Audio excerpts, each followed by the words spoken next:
Hello po sa inyong lahat mga ka-crypto. Ako po si Pinoy Crypto Trader. At sa video na ito ay atin pong pag-uusapan ang dramatic resurgence dito ni Pepe. Kung saan ay nagbigay po siya ng 59.85% sa mga holders nito na kita or ROI. Yan, profit po yan. Kaya yan, malaki na rin po yan, 59.85%. Kaya marami po ngayong holders ng Pepe token ang nagsasaya. At ayan, bago po tayo magpatuloy ay nais ko lamang po munang bigyang linaw ang aking disclaimer kung saan ang nilalaman po ng video na ito ay hindi po ito isang financial advice. For education and information purposes lamang po ang layunin nito. Maliban po dito ay nais ko na rin pong magbigay babala na wala pong kahit anumang group chat ang Pinoy Crypto Trader. Ayan, Frog Team meme cryptocurrency Pepe is charting an ambitious bullish path, sending about 59.85% of its current holders into profit. Kaya ayan, mukhang naghahanda po siya sa isang sabi rito ay ambitious bullish path. Ibig pong sabihin na ambitious bullish path ay mukhang naghahanda po siya na umakyat sa isang napakataas na presyo. Maliban po dyan ay ayan, nakapagbigay na po siya ng 59.85% na profit sa mga current holders nito. Kaya yan, Pepe is one of the major meme coin wonders of the year, launching as early as April as a viable alternative to Shiba Inu and Dogecoin. Pepe's meteoric rise at an inception forced many to believe that perhaps Dog Team meme coins are not the only tokens destined for greatness. Kaya yan, ang maganda po kasi rito kay Pepe ay yung kanyang launching. Sobrang tindi po ng kanyang launching. Biglang sumabog. Ayan, na natutukan po natin dito. Yan sa aking channel yung pagsabog dito ni Pepe. At yan po yung maraming nagulat po talaga. Yan sa launching ng Pepe. Kaya ayan, marami na ring mga nakabili nito si Pepe. Ayan, wala po siyang hindi po siya dumaan sa pre-sale si Pepe. Basta bigla na lamang po nilang nilabas ito, tapos biglang sumabog. Kaya wala pong pre-sale si Pepe.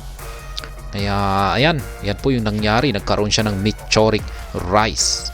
Kaya ayan, sabi dito ay maraming naniniwala na ayan, holders ng Pepe na hindi lamang po yung mga aso, mga dog team na meme coins ang may kakayahang maging isang sikat na meme coins. Yan, ang ibang hayop katulad ni Pepe, isang palaka ay yan, wala na ring makakapigil sa kanya para magkaroon ng isang greatness. Pepe switch and counter switch. Shortly after its launch and initial buzz, Pepe's price nosedive, hitting a low of 62.82. Yan, ilang zero digits ba yan? 60 digits, 62.88 on October 19. However, the recent update from Into the Block shows the token's fortune is dramatically turning around. Yan, pagkatapos po niyang sumabog mula nung kanyang initial launching ay bumagsak naman po ito. Ayan, sinundan po ito ng malaking pagbagsak. Ayan, pero unti-unti naman po ngayon, hanggang sa ngayon ay unti-unti naman po siyang nakakabangon. Ayan, at bumabalik ulit para akyatin yung kung saan po siya bumagsak. 59.85% traders in profit accounts for a total of 97,780 addresses. Per the data, 26.11% of addresses or 42,660 holders are in losses, leaving 14.03% or 22,920 addresses are at the money. Kaya yan, malamang yung mga losses na ito ay ito yung mga nag-FOMO nung nasa mataas ang presyo ang Pepe. Kaya yan po talaga ang mahirap sa mga nag-FOMO. Pwede po tayong maipit. Kaya kung pag nakikita po natin na nasa napakataas na presyo ang isang crypto asset ay wag na po tayong pumasok dahil FOMO po yan. Maiipit lamang po tayo kung sakaling bumagsak na ito.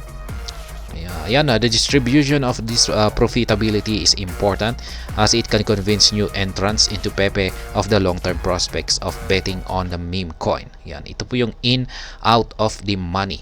Ayan, global in, out of the money kay Pepe. Ayan, yung mga kulay green po na ito, ay ito po yung pumapasok. Ayan, at ito naman po yung lumalabas yung mga kulay red, out. Ayan. Besides this impressive profitability, the ITB data also sheds insight into the total number of active addresses. This metric has seen an almost 3 times jump compared to last week. Since the token's on-chain performance is a holistic affair, the insights presented also confirm that the transaction activity got a boost.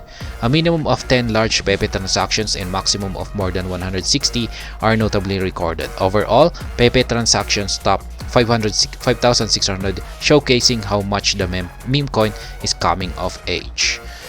Ayan, maintaining growth sustainability. Whale action and robust network activity generated through mere hype may only get a meme coin so far. The absence of more tangible fundamentals and utility may stagnate the growth trends eventually. Kaya yan po yung mga sinasabi ng karamihang mga eksperto. Ang Pepe ay kulang po siya sa kanyang mga utilities.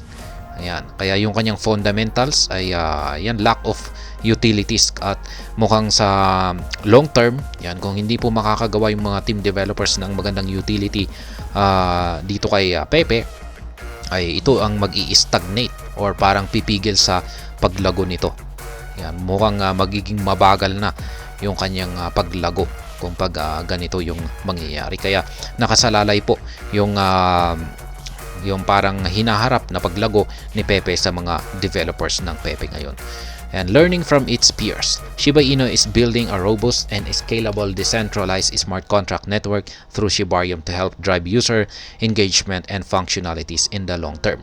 Fluky is also diving deep into tokenization through TokenFi. Kaya yan, sabi rito ay dapat matuto si Pepe sa kanyang mga sa mga naunang meme coin na ito, na katulad ni Shiba Inu at saka si Fluky, na yung mga team developers nila ay nagbi-build po sila ng mga robust at saka scalable na mga decentralized platforms katulad ng Shibarium dito kay Shiba Inu, at dito naman kay Fluky ay meron po siyang tokenization sa pamamagitan ni TokenFi.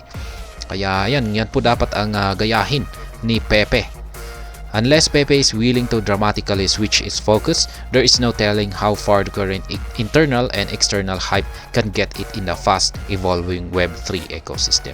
Kasi sa ngayon, yung nagtutulak lamang po sa galaw ni Pepe ay yung hype. Yan po yung mga whales.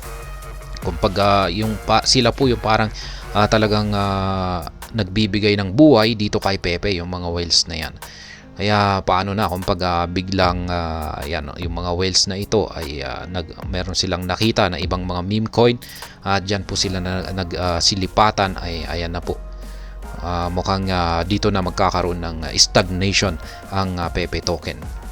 Kaya yan, habang ngayon at todo suporta pa rin yung mga whales, mga investors, mga community ni Pepe, ay sana ay makagawa na sila kaagad ng magandang foundation sa pamamagitan po ng utilities, para hindi naman po siya gaanong maapektuhan kung sakaling naubos na yung hype dito kay Pepe. At ayan, hanggang dito na lamang po tayo sa video na ito. Sana po ay inyong nagustuhan ang aking paliwanag dito. Kung inyo po itong nagustuhan, ay pakiclick lamang po ang like button nito. Para naman po sa mga bago lamang dito, kayo po ay aking inaanyayahan para mag-subscribe. Pakiclick na rin po ang bell icon nito, dahil ito po ang siya magsisilbing notification nito sa mga bago kong videos na akin pong ina-upload sa aking YouTube channel na ito. Marami pong salamat sa panonood. Ingat po tayo lagi at God bless po sa ating lahat.